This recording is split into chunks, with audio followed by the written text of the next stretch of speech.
Ini kawasan Gunung Ruteh. Itu pulau-pulau dekat Gunung Ruteh.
Dua pulau kecil ini sangat indah jika kita lihat dari sisi tepi Gunung Tebing Gerteh.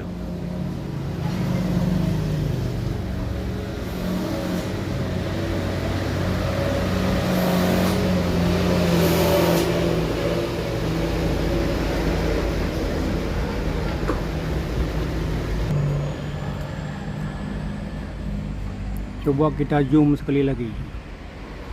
Ini nampaknya kebun batang kelapa ni. Yang di pasir putih ini kebun batang kelapa.